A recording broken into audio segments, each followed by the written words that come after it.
اعوذ باللہ من الشیطان اللعین الرجیم بسم اللہ الرحمن الرحیم السلام علیکم ورحمۃ اللہ وبرکاتہ۔ اللہ تبارک و تعالیٰ کا شکر ہے کہ میں کراچی سے تاج العلماء مولانا محمد نقی نجفی اعلی اللہ مقامہ کا پوتا آپ کی خدمت میں حاضر ہوں سورہ مبارکہ واقعہ کی آیات کے ساتھ۔ سورہ مبارکہ واقعہ قرآن مجید کا 56 نمبر کا سورہ ہے، اس کے رکوع 2 میں جو آیات ہیں ان کا نمبر ہے 41 سے لے کر 74۔ ان آیات کی تلاوت کا میں شرف حاصل کر رہا ہوں۔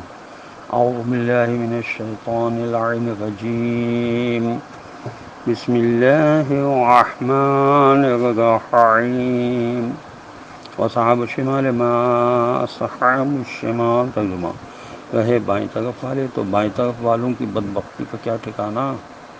آیت نمبر 42، فی سموم وحمیم، ترجمہ وہ سخت گرم ہوا کی لپٹ اور تیز کھولتے ہوئے پانی کی پریشانی، وظل من یحموم، اور بہت کالے سیاہ دھوئیں کے سائے میں ہوں گے۔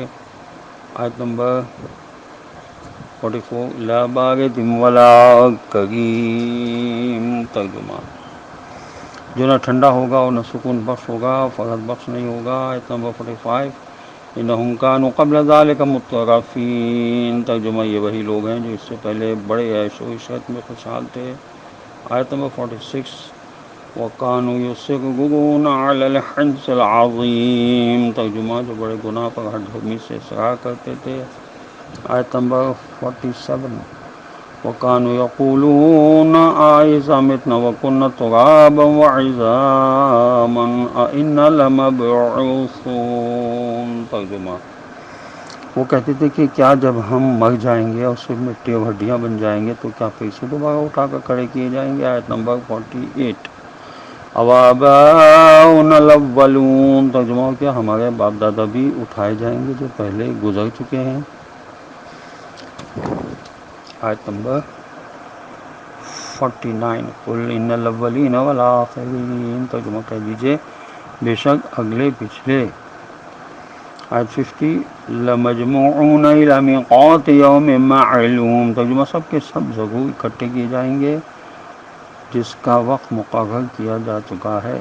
آیت نمبر 51، ثُمَّ إِنَّکُمْ أَیُّھَا الضَّالُّونَ الْمُکَذِّبُونَ، ترجمہ پھر ہے جھٹلانے والے گمراہوں۔ آیت 52، لَآكِلُونَ مِن شَجَرٍ مِّن زَقُّومٍ، ترجمہ تم زقوم کے درخت سے کڑوے پھل ضرور کھاؤ گے۔ آیت نمبر 53، فَمَالِئُونَ مِنْهَا الْبُطُونَ فَشَارِبُونَ عَلَيْهِ مِنَ الْحَمِيمِ، ترجمہ اسی سے اپنا پیٹ بھرا کرو گے پھر اس پر گرم کھولتا ہوا پانی پیو گے۔ آیت نمبر 55، فَشَارِبُونَ شُرْبَ الْہِیم، ترجمہ وہ بھی پوری طرح انتہائی پیاسے اونٹ کا پینا جیسے ہوتا ہے ویسے ہوگا جیسے وہ غٹر غٹر تیزی کے ساتھ پیتا ہے۔ آیت نمبر 59، ھذا نزلهم یوم الدین، ترجمہ یہی ان کی مہمانی کا سامان ہوگا، یعنی بدلہ ملنے کے بعد قیامت کے روز۔ یہاں پر کچھ الفاظ استعمال ہوئے آیات میں جیسے یوم معلوم، تفسیر صافی میں اس کا مطلب لکھا ہے کہ مقررہ وقت سے مراد وہ دن ہے جو دنیا کا آخری دن ہوگا۔ یہ معین دن کب آئے گا اس کا علم صرف خدا کو ہے۔ اسی طرح میقات کا لفظ استعمال ہوا، اس کا مادہ ہے وقت، یعنی مراد ہے کہ وہ وقت جس میں کسی کام کے کرنے کا وعدہ کیا گیا ہو۔ یہاں میقات سے مراد قیامت کا وقت ہے جس میں حساب کتاب لینے کا وعدہ کیا گیا ہے۔ یہ مفردات امام راغب میں اور تفسیر نمونہ میں لکھا ہے۔ اسی طرح لفظ استعمال ہوا زقوم، یہ ایک ایسی بدبودار گھاس ہے جس کا مزہ بہت کڑوا ہوتا ہے اور اس کا لیس یعنی لعاب جسم پر لگ جائے تو جسم پر ورم ہو جاتا ہے۔ یہ مفردات امام راغب میں لکھا ہے۔ اسی طرح ہیم یعنی حد سے زیادہ گرم پانی کو کہتے ہیں، اور ہیام اس سخت پیاس کو کہتے ہیں جو اونٹوں کو بیماری کی شکل میں لاحق ہوتی ہے جس میں وہ پانی پیتے پیتے مر جاتا ہے۔ یہ مفردات امام راغب تفسیر کبیر تفسیر نمونہ میں لکھا ہے۔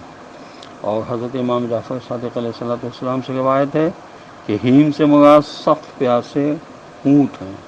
یہ من لا یازغ الفقی میں، معانی الاخبار میں، تفسیر قمی میں لکھا ہے نزول۔ یہ امام مفردات امام راغب میں لکھا ہے کہ مہمانوں کی ضیافت کو کہتے ہیں، اور نبیوں کی مہمان نوازی میں اس قدر سخت عذاب اور ذلت ہے۔ دوزخیوں کی مہمان نوازی میں معاف کیجیے گا، دوزخیوں کے مہمان نوازی میں اس قدر سخت عذاب اور ذلت ہے، تو ان کی سزا کس قدر عبرت آموز ہوگی، یہ تفسیر نمونہ میں لکھا ہے۔ یہاں حضرت امام جعفر صادق علیہ السلام سے ایک روایت منقول ہے، اس کا تذکرہ کر دوں کہ آپ علیہ السلام سے ہیم کے بارے میں دریافت کیا گیا تو فرمایا ریت، یعنی جس طرح ریت پانی کو ایک دفعہ میں پی جاتا ہے اور پی جاتی ہے، اسی طرح نہ پیا کرو، اور بعض روایت میں بسم اللہ پڑھے بغیر پانی پینا شرب الہیم سے تعبیر کیا گیا، یعنی پیاس سے اونٹوں کی طرح پانی پینا، یہ تفسیر انوار النجف میں لکھا ہے۔ آیت نمبر 57، نحن خلقناکم فلولا تصدقون، ترجمہ ہم ہی نے تو تمہیں پیدا کیا ہے، پھر تم اس کی تصدیق کیوں نہیں کرتے۔ آیت 58، افرأیتم ما تمنون، ترجمہ اچھا تم نے کبھی غور کیا کہ جو نطفہ تم عورتوں میں منتقل کرتے ہو۔ آیت 59، انتم تخلقونہ ام نحن الخالقون، ترجمہ تو کیا تم اس سے بچہ بناتے ہو یا اس کے پیدا کرنے والے ہم ہیں۔ تفسیر ماجی میں لکھا ہے کہ اس آیت میں توحید و آخرت کو ثابت کیا گیا ہے۔ منکرین آخرت کے مقابلے پر خداوند عالم کی دلیل یہ دیتے تھے کہ ہم ہی نے تو تم کو پیدا کیا ہے، جب تم کچھ نہ تھے تو پھر تمہاری سمجھ میں یہ بات کیوں نہیں آتی کہ ہم تمہیں مارنے کے بعد دوبارہ زندہ کر کے اٹھائیں گے۔ اور پہلا استدلال توحید یہ کہ انسان جو نطفہ عورت کے رحم میں ڈالتا ہے، کیا اس نطفے میں انسان کو پیدا کرنے کی از خود صلاحیت ہے، یہ انسان خود پیدا کرتا ہے؟ بھلا خالق و قادر مطلق کے سوا کون اس قطرے سے انسان جیسی عظیم مخلوق پیدا کر سکتا ہے؟ یہ تفسیر کبیر، تفسیر تفہیم القرآن اور تفسیر مجموع البیان میں لکھا ہوا ہے۔ چھوٹی چھوٹی آیتیں ہیں لیکن ان پر غور کرنے کی توجہ کرنے کی ضرورت ہے۔ آیت نمبر 69، قدرنا بینکم الموت وما نحن بمسبوقین، ترجمہ یہ ہے کہ ہم ہی نے تمہارے درمیان موت کا نظام قائم کیا ہے اور ہم کبھی بے بس نہیں ہو سکتے۔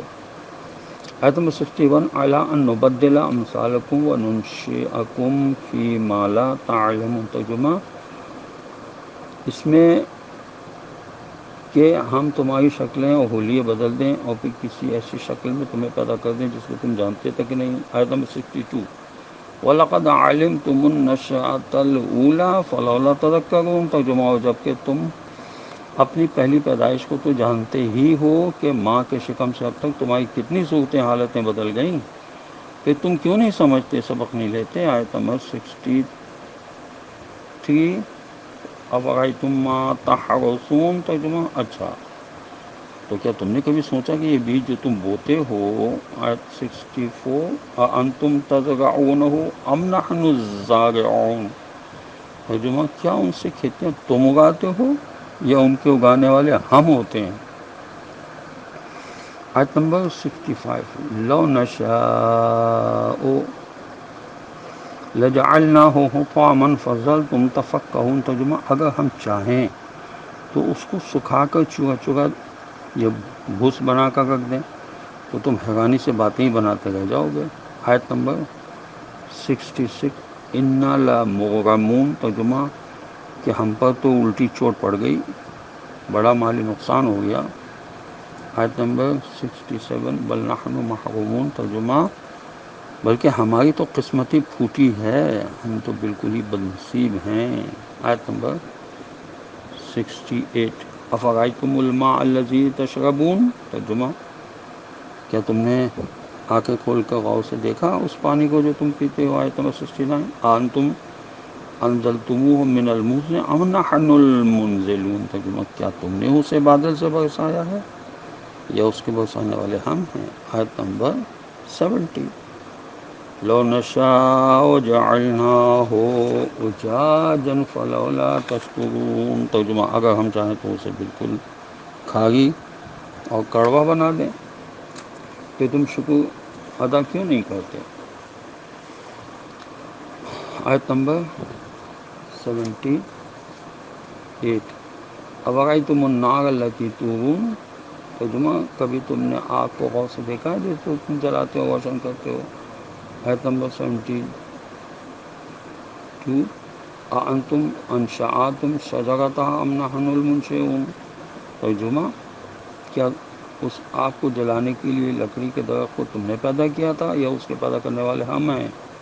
آیت نمبر 73 نحن جعلناها تذکرة ومتاعا للمقوین۔ ترجمہ ہم ہی نے اس درخت کو یاد دہانی کا ذریعہ ضرورت مندوں، صحرا میں اترے ہوئے مسافروں، بھوکوں اور آگ سے کام لینے والوں کے لیے فائدہ اٹھانے کا ذریعہ بنایا ہے۔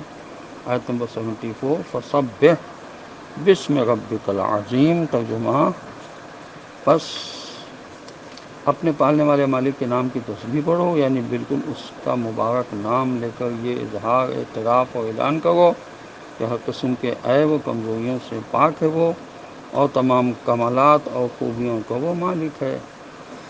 یہ آیت نمبر 74 تک یہاں رکوع نمبر 2 ختم ہو گیا ہے۔ اب تھوڑی سی تشریح۔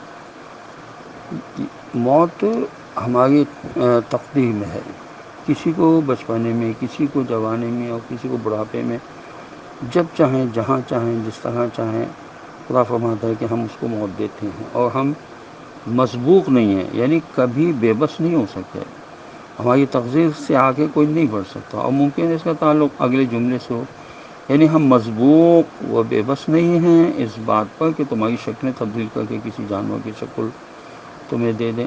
بس جب تم پہلی دفعہ کی تخلیق کو جانتے ہو کہ پانی کے نطفے سے ہم نے تم کو وجود بخشا، اب ذرا اندازہ فرمائیں کہ آخر یہ کس کی کاریگری اور کس کا بنایا ہوا اس قدر نازک و پیچیدہ نظام ہے کہ جو بے جان قطرے سے ایک جاندار بچے کی تخلیق میں کام کر رہا ہوتا ہے، کیا اس قدر پیچیدہ نظام از خود بن سکتا ہے؟ کیا یہ انسان کی تخلیق کا نقشہ نہیں بتاتا کہ ایسا عظیم خالق ہمیں دوبارہ آسانی سے زندہ کر سکتا ہے، اور یہ کہ وہ قادر مطلق ہے، اس نے موت و زندگی کو مقرر کیا ہے اور کوئی اس سے آگے نہیں بڑھ سکتا۔ یہ تفسیر نمونہ اور تفسیر انوار النجف میں لکھا ہے۔ جناب رسول خدا صلی اللہ علیہ وسلم نے فرمایا کہ بڑے حیران کرنے والا معاملہ ہے اس شخص کا جو اپنی زندگی کو دیکھ لینے کے بعد بھی دوسری زندگی کا انکار کرتا ہے، اور بہت تعجب ہے اس شخص پر جو دوسری زندگی کے ہونے کو دل سے مانتا تو ہے، مگر اس کی ساری کوششیں صرف دنیا کی زندگی کے لیے ہوتی ہیں۔ یہ تفسیر روح البیان میں بھی لکھا ہے، روح المعانی میں بھی لکھا ہے، تفسیر قرطبی میں بھی اور تفسیر مغاغیبی میں بھی یہ تمام چیزیں موجود ہیں۔ اب اسی طرح کچھ الفاظ اور ہیں جیسے حطام، یہ حتم سے ہے جس کے معنی ہے کسی چیز کا ٹوٹنا، یہ مفردات امام راغب میں لکھا ہے۔ اس طرح اجاج، اس سے مراد ایسا کھارا پانی ہے جو اتنا زیادہ نمکین ہو کے کڑوا ہو جائے اور اس سے پیاس نہ بجھ سکے اور نہ وہ کسی زراعت وغیرہ میں کام آ سکے۔ یہ ابن کثیر میں، کشاف میں، امام راغب میں لکھا ہوا ہے۔ حضرت امام علی علیہ السلام کا یہ فرمانا کہ فسبح بسم ربک العظیم، مطلب یہ ہے کہ خداوند عالم کی اس قدر حکمتوں، قدرتوں، احسانات کو دیکھنے، سمجھنے اور فائدے حاصل کرنے کے بعد تم کو چاہیے کہ اپنے خالق، مالک، رازق اور محسن کا نام لے کر اس کی بڑائی، عظمت اور پاکی کا اعلان کرو کہ وہ ہر اس عیب و کمزوری اور ہر اس نقص سے پاک ہے جو مشرک کافر اس کی طرف منسوب کرتے ہیں۔ اسی طرح اللہ کی حمد و پاکی اور اس کے احسانات کا اعتراف کرو، یہ تمہاری عقل و شرافت، ضمیر و فطرت کا تقاضا و پکار ہے۔ سبحان ربک رب العزت عما یصفون وسلام علی المرسلین والحمد للہ رب العالمین۔ السلام علیکم ورحمۃ اللہ وبرکاتہ۔